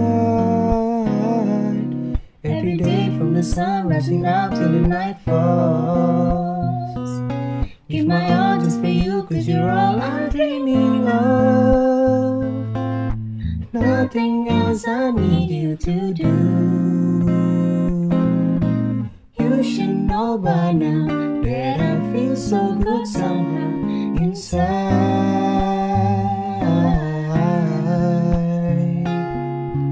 Ever since day one, I knew you were the one inside.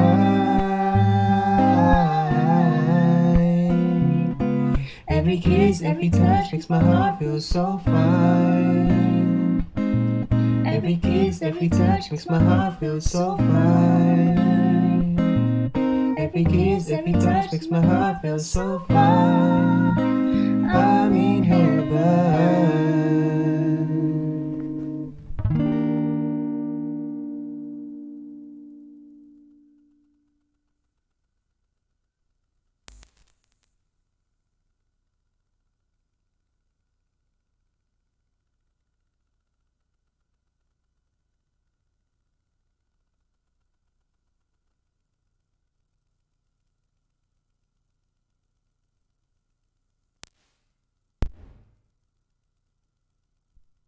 Alright, ladies and gentlemen, now we come to the most awaited series of the day. Anyways, what is our next agenda for this event? Okay, so the next agenda is something really big that you have been waiting for morning until now. It's the winner announcement. Yes, that's very true, ladies and gentlemen. After this, we're going to announce the announcement of the winner.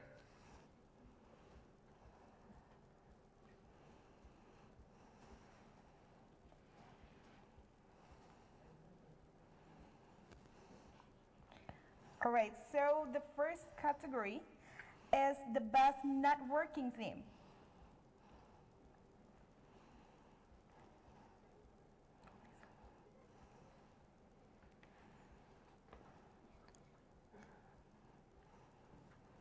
All right, so the winner of the best networking team category is the team B from Breakout Room 2.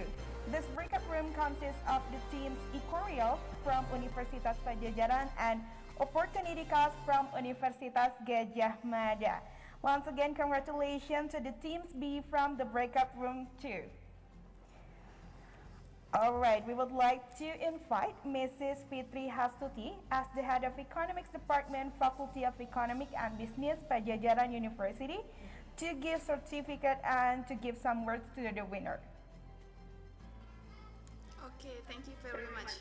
I would like to congratulate to the team Korea from Padjadjaran University and team Opportunity Cost from Gadjah Mada University for winning Best Networking Team of the International Student Conference of Asia Africa Studies 2021. We sincerely appreciate and thank you for taking part in our event. And we hope that all of the knowledge and experience you gain at our event will be valuable and useful to you in the future. As a token of our appreciations, we've included the winner symbol, which we hope you'll accept it gladly. Thank you very much. Congratulations. And we would like to invite the representative of the Team B to give some words.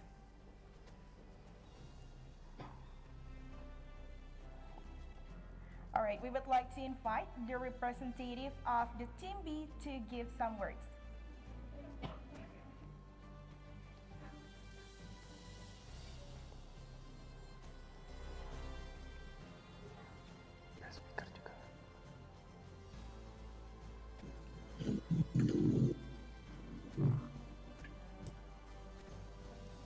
Congratulations.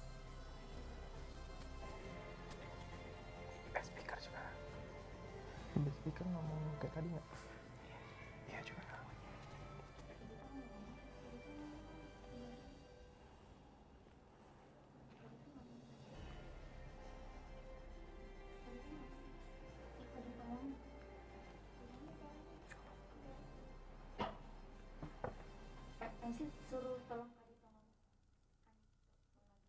Okay, we would like to invite Anin Dito as the representative of the Team B to give some words.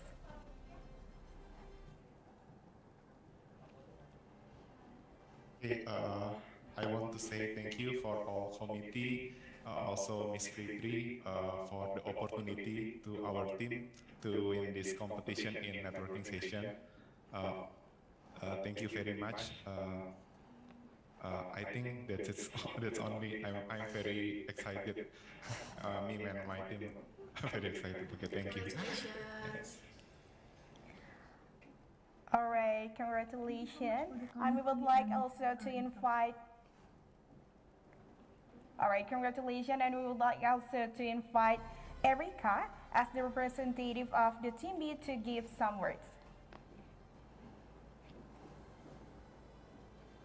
Thank you so much for the Dominic for the experience and the opportunity. We're totally glad to share in the networking sessions before. Thank you. Congratulations. All right, before we move on to announce the next winner, we would like to have photo session together with the best networking team. All right, we would like to take picture on my count. 1, 2, 3. Once again, 1, 2, 3. Thank you. All right, now, ladies and gentlemen, after we heard the winner of the best category, the best network king team, next we will have the other category, and next is the best speaker. So, the winner of the best speaker category is congratulations to Muhammad Rizky Aiman from the University of Indonesia from the group of Trio Lemper.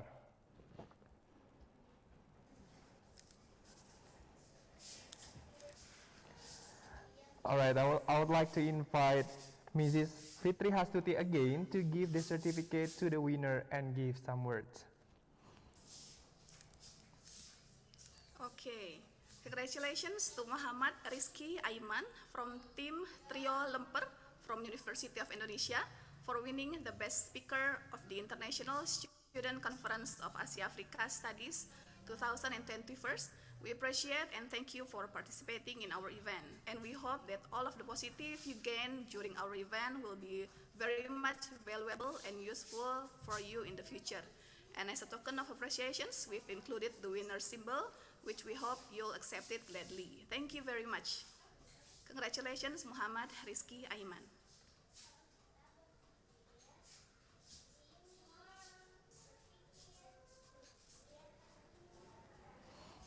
All right, once again, congratulations to Muhammad Rizky Aiman from the Team Trio Lemper from the University of Indonesia. Once again, we would like to hear the words from our best speaker today, Muhammad Rizky Aiman. Am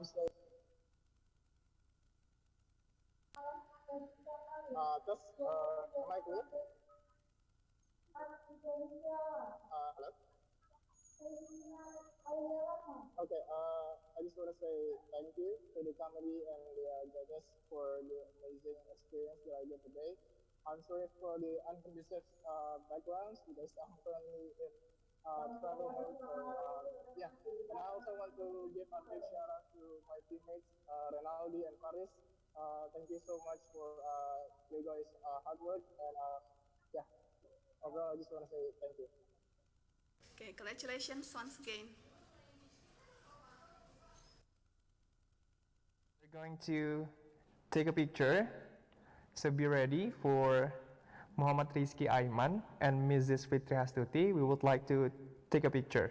On my count, 1, 2, 3. Once again, be ready. 1, 2, 3. All right. Once again, congratulations to the category of Best Speaker that in this category that has just win by Muhammad Rizky Aiman. All right, the last category is the Best Paper. So we will know the last category, which is the Best Paper. And the winner of the Best Paper category is Team Adhikari 76 from Universitas Brawijaya. Congratulations to Adhikari 76 from Universitas Brawijaya. And we would like to invite Mrs. Fitri Hastuti to give certificate and give some words to the winner. Okay, once again, congratulations to Team Adhikara from Brawijaya University for winning the Best Paper of the International Student Conference of Asia Africa Studies 2021. We appreciate and thank you for your participations in our event, and we hope all of the knowledge and experience that you got in our event will be very much valuable and useful for you in the future.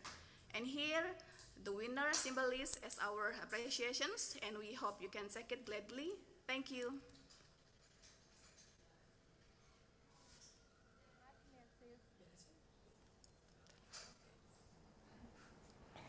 All right, thank you so much, Mrs. Fitri. And we would like to hear the representative of Adhikari 76 to give some words.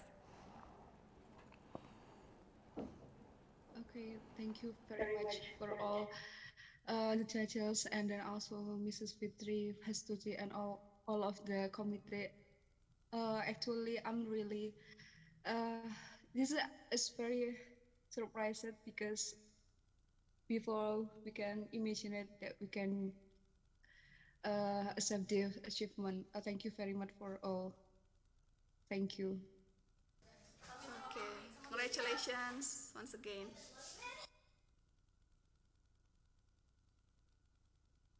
All right, and we would like to take a picture with the winner, which is Adhikari 76 with Mrs. Fitri. All right, so on my count, 1, 2, 3. Once again, 1, 2, 3. Thank you.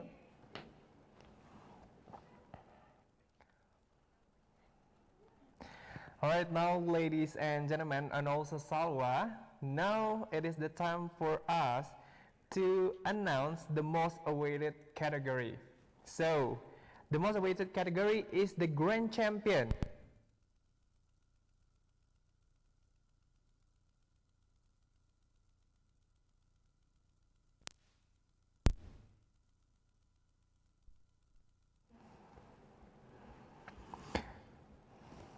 Alright, so before that, I'm going to give some information. The Grand Champion of International Student Conference on Asia-Africa Studies 2021 is accumulated from the third category that was mentioned before. So,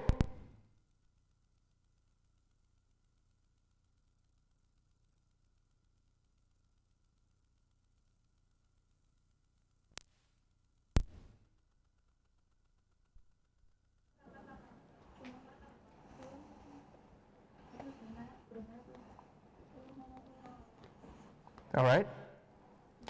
Alright, okay. So there was a technical issue, so I'm going to repeat what I was saying before.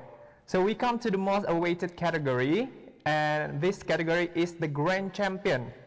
The Grand Champion of the International Student Conference on Asia-Africa Studies 2021 is accumulated from the third category that was mentioned before. Alright, now it is the time for us to announce who's going to be the winner of the Grand Champion of the International Student Conference on Asia-Africa Studies 2021. Ladies and gentlemen, the Grand Champion of the International Student Conference on Asia-Africa Studies is the team WCC from Universitas Pajajaran.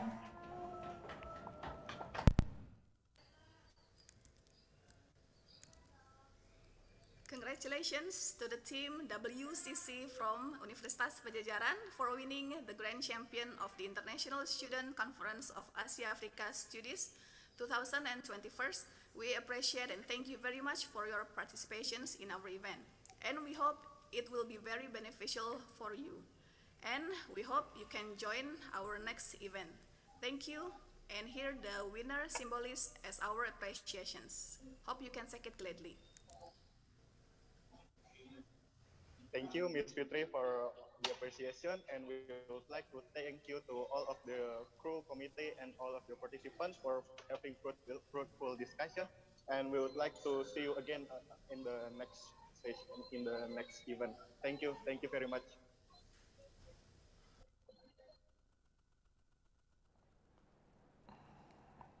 All right, so once again, congratulations to the Grand Champion of International Student Conference on Asia-Africa Studies 2021. But before that, we would like to take a picture with the winner of the Grand Champion of International Student Conference on Asia-Africa Studies 2021.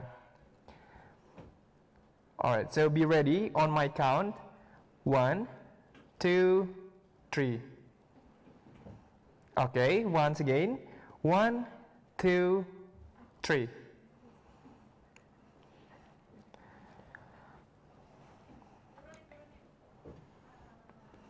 All right, thank you so much. And once again, congratulations to the winner.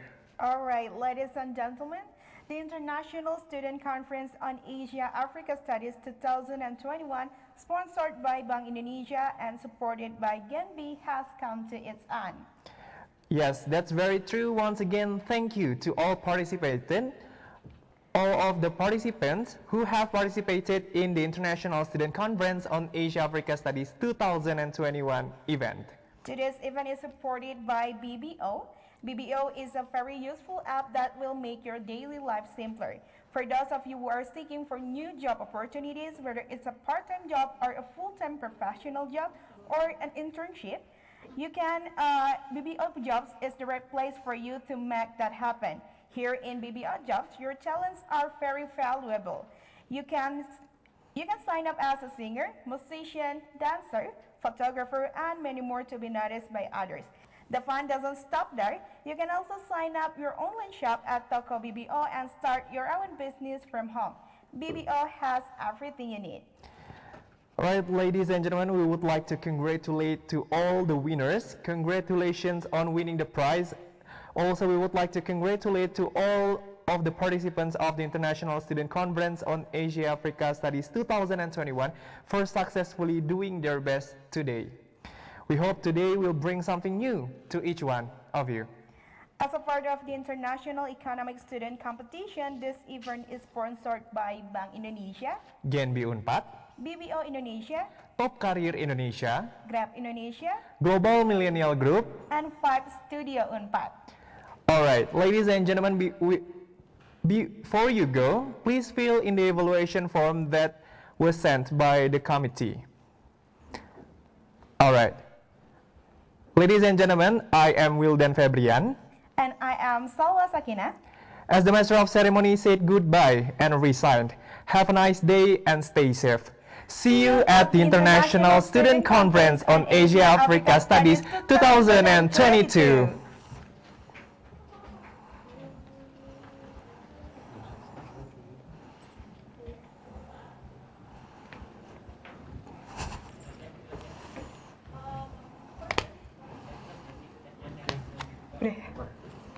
Okay.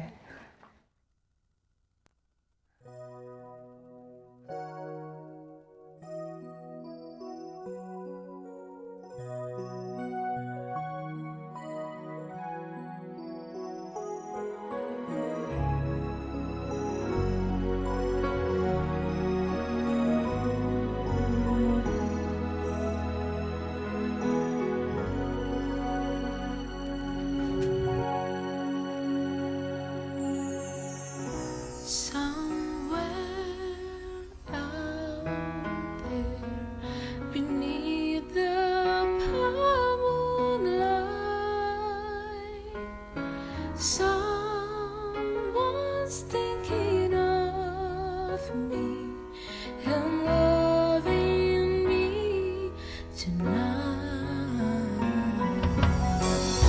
Somewhere out there, someone's saying a prayer. We'll find one another in that big somewhere out there.